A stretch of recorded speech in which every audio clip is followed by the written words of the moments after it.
Hola amigos, soy Joaquín, bienvenidos a un nuevo episodio, a un nuevo capítulo, el número 3 de mis 5, este podcast que realizamos de cara a admirar y a disfrutar de tu biblioteca y que está patrocinado por Agapea.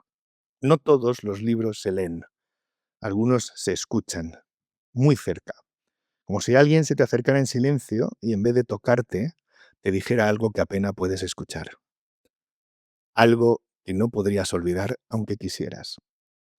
Hoy no vamos a gritar, hoy vamos a susurrar. 5 libros que no quieren salvarte, solo quedarse contigo un poquito más. Y quien va a estar con nosotros un poquito más, como siempre, va a ser Borja Rigo. ¿Qué tal, Borja? ¿Cómo estamos? Muy buenas, encantado de participar una vez más en esta pequeña locura radiofónico-literaria. 5 libros para que te susurren al oído lo que queda de agosto. La intimidad como refugio, cuando el deseo ya no necesita ruido. Este capítulo, en realidad, no habla de amor, ni de sexo, ni de verano. Habla del acto de escuchar, muy de cerca. De ese momento en que el cuerpo está quieto, la piel caliente, y alguien se atreve a decirte justo lo que no sabías que querías oír. Es un capítulo sobre lo no dicho, lo no mostrado, lo que se insinúa sin entregarse. Cada libro está ahí, no para contarte una historia, sino para rozarte con ella, para acompañarte en el silencio sensual del final de agosto, cuando todo se está yendo, pero todavía queda tiempo para detenerse, para dejarse leer, para dejarse desear. Y pensar, Borja, que la idea principal era estos amores que tenemos en agosto o amores de verano. ¿Te ha pasado alguna vez? Me ha pasado alguna vez, no hace tanto, además, no se puede negar, y la verdad es que son esas historias que habitualmente uno asocia a la juventud, a la playa, a las vacaciones, pero en el fondo sabemos que muchas veces es mucho, mucho más que eso. Yo tengo ese recuerdo porque, claro, luego ya tuve relaciones largas, el recuerdo de tener una relación de verano y tener que ver a la otra persona que vive en otro país marcharse cuando se acaba el verano. Pero ¿qué sería del ser humano sin esos sinsabores estivales? Y sobrevivimos, sobrevivimos. Y algunos recuerdos han quedado ahí. Y eso es un poco de lo que va este capítulo en sí. Yo empecé buscando el juego fácil y la sugerencia y profundizando un poco en eso al final, y como suele pasar en mis 5, pues ha tomado vida propia. Pero vamos a empezar con un libro, tú me lo has dicho justo ahora, un libro complejo. Yo creo que de los 5 escogidos para este episodio, el más, tal vez, controvertido, el más duro y el más difícil. Es un ensayo ardiente y confesional donde la autora, activista feminista egipcia, narra su lucha por la libertad del cuerpo y del deseo. Es una mezcla entre la autobiografía y el manifiesto. La voz de Mona arde, pero no quema. Ahora, por el motivo que sea, Borja, todo el mundo está en Dubái. Yo, por lo menos, el círculo mío relacionado con temas de artistas y gente que emergente en algún tipo de negocios y tal, la acción está en Dubái. Pues ahora justo estoy abogando por lo contrario, estoy abogando por el retorno al bosque, al valle, a la montaña, al silencio, al río. Están construyendo en Nueva York tardó 100 años, Dubái lo están construyendo en 10. Te digo que me ha pasado eso porque muchos de los compañeros que tengo, buscando nuevos mercados, pues han acabado trabajando en Dubái, pues un poco como la tierra prometida, donde les han ido diciendo: "Vente, que aquí me ha ido bien, vente, que aquí he conseguido vender algunos cuadros, vente, que aquí la cosa está emergente, floreciendo", es como una nueva sensación. Y fruto de todo eso, en una de esas conversaciones que suelo tener yo con ellos, le dije: "Bueno", y un poco por la idea preconcebida que tengo yo, ¿cómo va la cosa de chicas? Porque todos son solteros. Claro, los que emprenden esa aventura normalmente están liberados de cualquier tipo de responsabilidades. Entonces, si tú no tienes nada que te ate aquí, entiendo que es más fácil irte allí y probar fortuna. Y me han contado ciertas cosas que en muchos aspectos me ha parecido tranquilizador en que no es tan diferente como nosotros lo esperamos, y uno de ellos me recomendó este libro. Has usado la palabra clave en este asunto que es preconcebido. Yo lo he elegido porque a veces el susurro no es sumiso, es indomable. Este libro te habla desde dentro, como una especie de revolución íntima. Te invita a reclamar lo que es tuyo sin pedir perdón, aunque no lo digas en voz alta, aunque solo lo pienses con la mano en la piel. Hay una frase destacada que a mí me gusta mucho del libro, que es: mi cuerpo es mío, mi voz es mía, mi placer es mío. Leído en voz baja, este libro es puro poder. No te pide permiso ni perdón. Y hay algo profundamente erótico en ese tipo de claridad, la que no se insinúa, pero te desarma. Mona tiene 58 años, vive entre Egipto y Nueva York. Y bueno, yo te traigo este libro porque no comparto absolutamente todo lo que dice. Tiene una crítica muy, muy, muy fuerte por contra el patriarcado, que a veces yo puedo considerar no injusta, pero sí desmedida, pero comprendo que en ese manifiesto pues tuviera que estar. De hecho, yo he escogido un pequeño fragmento que muestra, creo que bastante elocuentemente, ese componente crítico que destila toda la obra. A ver qué os parece. Dice: luego están los estados que agreden a las mujeres directamente. Ataques que están legitimados o son propiciados por el Estado. Algo que conecta con la naturaleza de la misoginia que tan arraigada está en nuestra región, que tratan los cuerpos de las niñas y las mujeres como propiedad estatal, ya sea mediante violencia sexual, ya sean represalias por disidencia política o disconformidad con los miembros de la familia. La agresión sexual legitimada por el Estado a veces es, paradójicamente, un castigo por haber cruzado la línea roja sexual que marca la sociedad. Es como si el Estado dijera: tú no puedes usar tu cuerpo sexualmente, pero nosotros sí. Veremos qué es lo que pasa dentro de los próximos 20 o 30 años con todo este crecimiento y toda esta evolución que está habiendo en esa zona.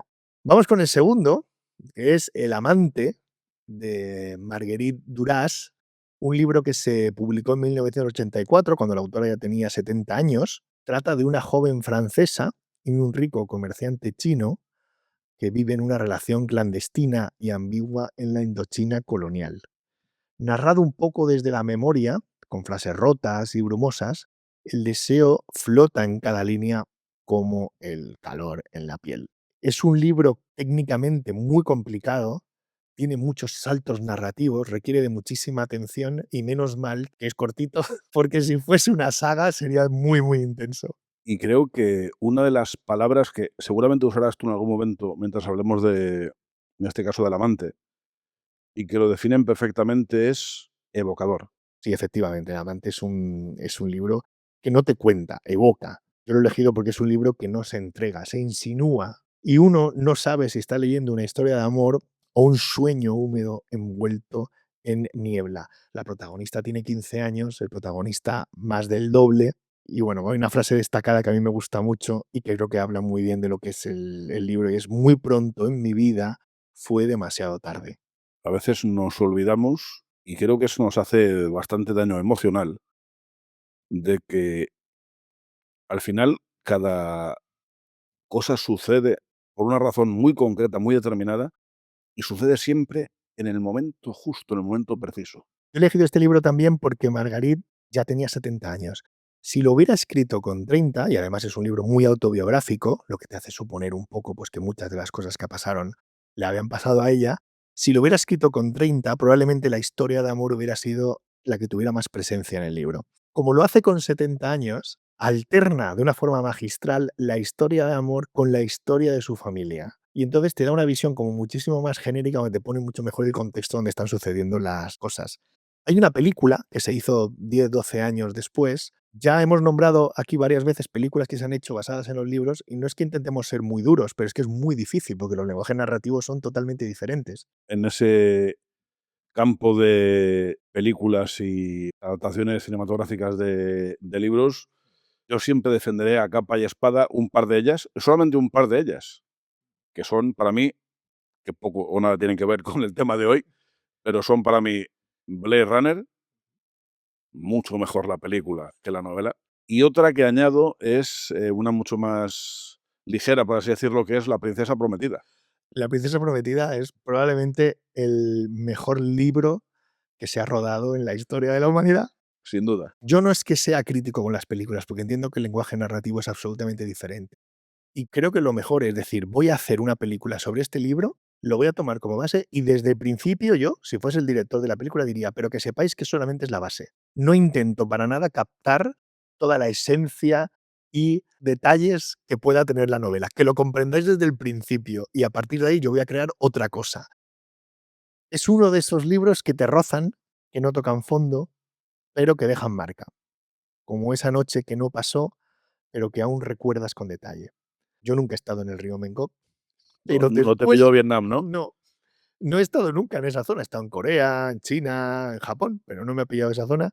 Y después de leer a Duras, tengo la certeza de haber sudado ahí. Para ilustrar un poquito el contexto de esta novela del amante, he escogido un fragmento que creo que llama la atención. Dice: "La historia de mi vida no existe.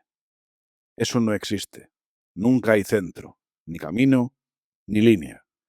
Hay vastos pasajes donde se insinúa que alguien hubo. No es cierto, no hubo nadie. Ya he escrito más o menos la historia de una reducida parte de mi juventud. En fin, quiero decir que la he dejado entrever. Me refiero precisamente a esta, la de la travesía del río. Con anterioridad he hablado de los periodos claros, de los que estaban clarificados. Aquí hablo de los periodos ocultos de esa misma juventud, de ciertos ocultamientos a los que he sometido ciertos hechos, ciertos sentimientos, ciertos sucesos. Empecé a escribir en un medio que predisponía exageradamente al pudor. Escribir para ellos era un acto moral. Escribir ahora se diría que la mayor parte de las veces ya no es nada". Vamos con el tercero. Es otro registro muchísimo más fácil de leer, muy variado. Es el sorbete en medio del menú para relajar. Yo lo he necesitado. Es evocador también, pero distinto. Totalmente. Pasamos de un manifiesto activista a una historia autobiográfica, pasional. Vamos un poco a lo medio superficial sin faltar el respeto a Mujeres que compran flores de Vanessa Monfort. Es un libro muy entretenido, pero estamos totalmente al otro lado de lo que estábamos viendo hasta ahora. Se publicó en 2016 y está dentro de sus 8 novelas publicadas ya y más de 15 obras de teatro, que es algo que me ha seducido extraordinariamente de esta mujer, que es una dramaturga. Llama mucho la atención y además esta obra en concreto creo que se distingue del resto que estaremos comentando en este episodio, porque esta tal vez sí que la incluiría en una fresca lectura veraniega. Mujeres que compran flores es otro tipo de lectura. 5 mujeres coinciden en un pequeño barrio de Madrid y entre flores, conversaciones y secretos redibujan sus vidas. Una novela coral sobre el deseo, la pérdida, la libertad y las formas que toma la belleza cotidiana. Lo he elegido porque es un libro que tiene olores. Huele a flor, a café, a perfume en el cuello. Tiene algo de confesión amable, de carta sin enviar. Y aunque parece ligero, si lo lees con atención, te dice cosas que no sabías que necesitabas escuchar. He cogido una frase aquí destacada, que es: el verdadero amor no se encuentra, se cultiva. Es una frase que podría ser un TikTok de lo más actual. Y de lo más certero. Puede ser que te des cuenta más adelante de esto, que hay que trabajarlo mucho. No sé cómo lo ves No, tú. no, lo veo totalmente cierto, totalmente correcto. Y lo digo desde el punto de vista de quien ha no cultivado algunas relaciones como acaso merecían. Tenemos muchas cosas muchos pecados que expiar. Lo leí como quien hojea un catálogo de flores sin saber cuál le regalaría a quién. Son 5 personajes absolutamente distintos. La composición está creada específicamente para que te puedas sentir identificado o identificada con alguna de ellas. Y entendí que hay libros que te hacen sentir deseable sin necesidad de desear a nadie. Y este nos abre la puerta a un cuarto libro que para mí es el que más he disfrutado de los 5 por su composición. No me lo esperaba así. Y es El cuerpo en que nací, de Guadalupe Nettel. No te quejarás de los viajes que estamos haciendo. Nos vamos a México. No, desde luego es todo un frenesí, no sé qué palabra utilizar, pero sí, un frenesí, dejémoslo de esa manera. Se publicó en 2011 Guadalupe tiene 52 años y es un puro trabajo de autoaceptación. Es una mujer que repasa su infancia, totalmente autobiográfico, y a su adolescencia también, marcada por una anomalía ocular. Y bueno, pues cuenta un poco todo el proceso de las clínicas, los cuerpos extraños y la educación afectiva.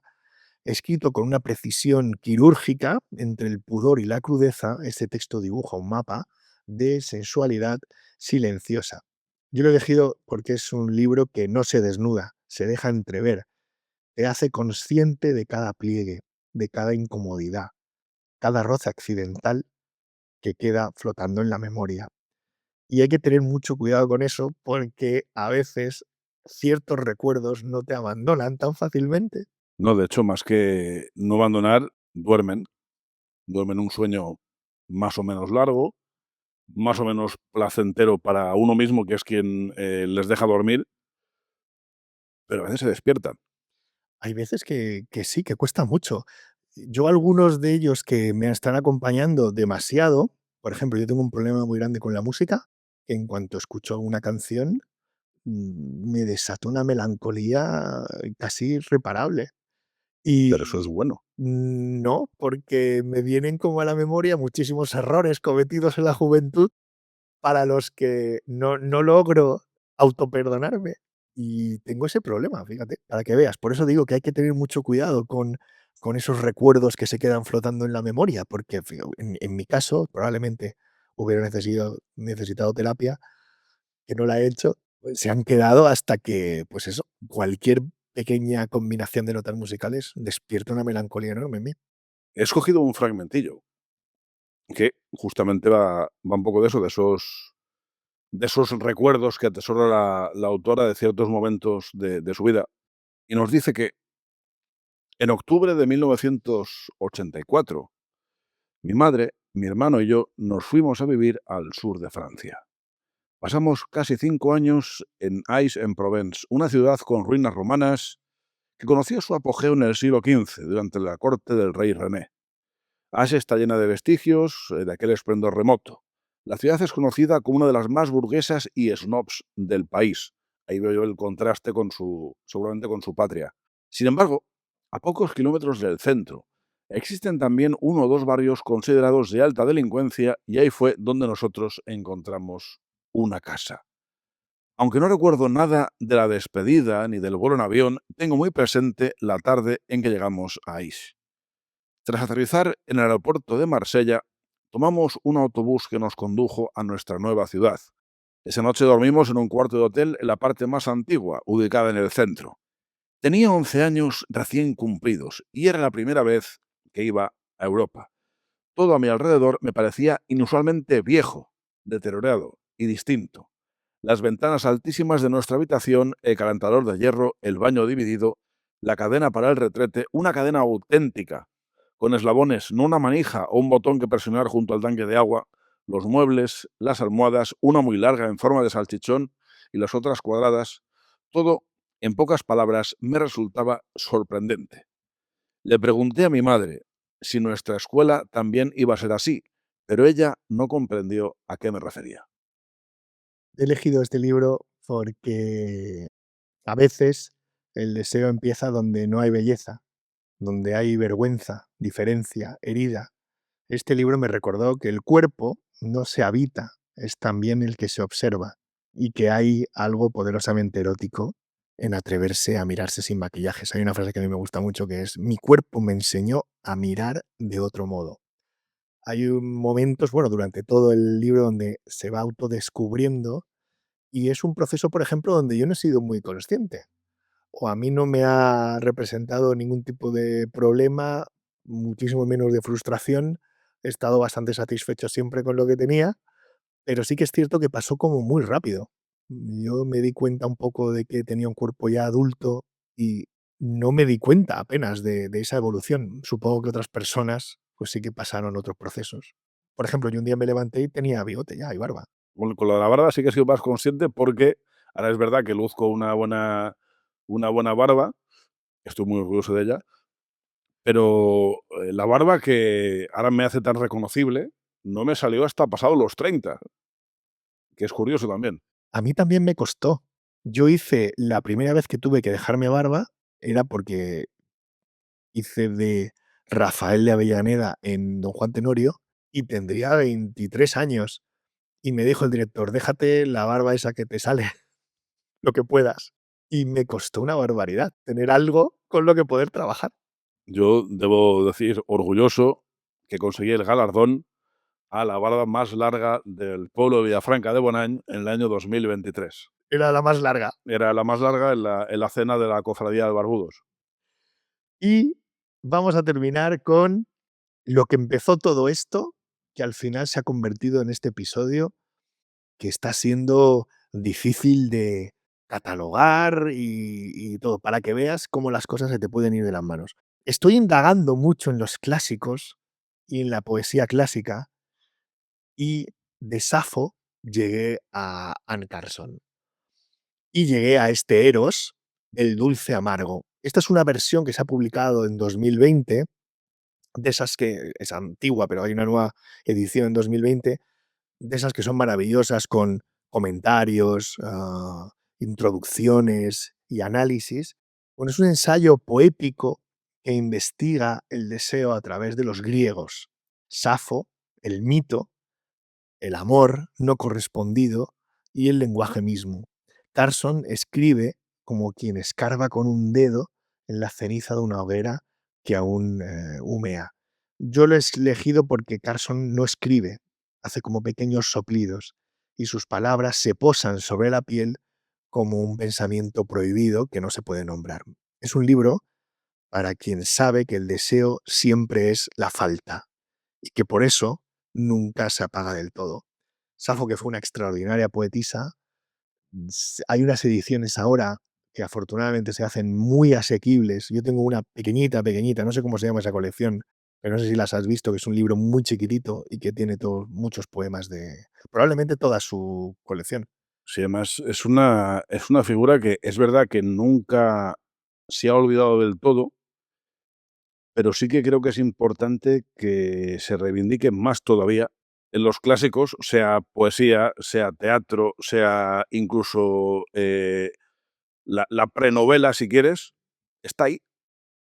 Lo que hemos hecho en los últimos 2000 años ha sido nutrirnos de eso. Bueno, lo que podríamos hacer a día de hoy jugando con la inteligencia artificial, coger esos clásicos y desmenuzarlos y tratar de hacer nuestro, darle nuestro sentido, nuestro punto de vista a eso que ya lleva miles de años escrito. Sí, no hace más que confirmar que todos los temas ya están hablados y que lo que hacemos es redundar sobre ellos desde distintos prismas y muchas veces darnos cuenta, que a mí me parece que eso es bueno, prismas que ya vemos que se habían tratado con anterioridad, incluso en el año 300 antes de Cristo. Hay versos que quizás cambiando alguna palabra, porque bueno, las lógicas diferencias a la hora de la forma de expresarse, pero hay versos que están absolutamente de actualidad. Yo me quedo con esta frase de Anne, que en este caso son preguntas. ¿Qué es lo que quiero de ti? ¿Que te vayas o que te quedes? Es que esta pregunta ha estado 2500 años. Y seguramente mucho más tiempo, pero no nos acordamos de ello. Estará en los próximos 2000 también. De hecho, también he escogido un fragmentillo de la obra de Carson que invita a la reflexión y nos dice: la imaginación es el núcleo del deseo. Actúa en el núcleo de la metáfora. Es esencial para la actividad de la lectura y la escritura. En la poesía lírica arcaica de Grecia, estas tres trayectorias se cruzaron, tal vez de manera fortuita, y la imaginación delineó sobre el deseo humano un contorno más bello, piensan algunos, que cualquier otro anterior o posterior. Hemos visto qué forma adquirió ese contorno. Al escribir sobre el deseo, los poetas arcaicos hacían triángulos con sus palabras, o, para decirlo de manera menos incisiva, representaron situaciones que deberían involucrar dos factores: amante, amado, en términos de tres. Esto es interesante. Amante, amado y el espacio entre ellos. Hemos observado a trágicos y poetas cómicos y epigramáticos interesados en lo dulce, amargo, del deseo. Descubrimos las raíces de esa noción en la Afrodita de Homero. Vimos a Platón dar vuelta al problema. Aquí hay algo esencial del eros. Agosto se apaga, pero aún quedan... Se agosta. Se agosta, pero aún quedan noches y palabras que se necesitan pronunciar en voz alta. Si puedes, que alguien te lea uno de estos libros al oído, o léetelo tú mismo, pero hazlo en voz baja, que no todos los placeres necesitan testigos. Agosto termina como empieza el deseo, en silencio. Estos 5 libros no gritan, no buscan, se acercan. Y si te quedas quieto, te lo dicen. Lo que queda de verano y lo que queda de ti. Muchísimas gracias, Borja. Ha sido, evidentemente, una vez más un gran placer participar de, lo decía al principio, de esta pequeña locura radiofónico-literaria. Y en unas pocas semanas, episodio número 4. Hasta el próximo capítulo. Hasta la Muchísimas próxima. gracias, Borja.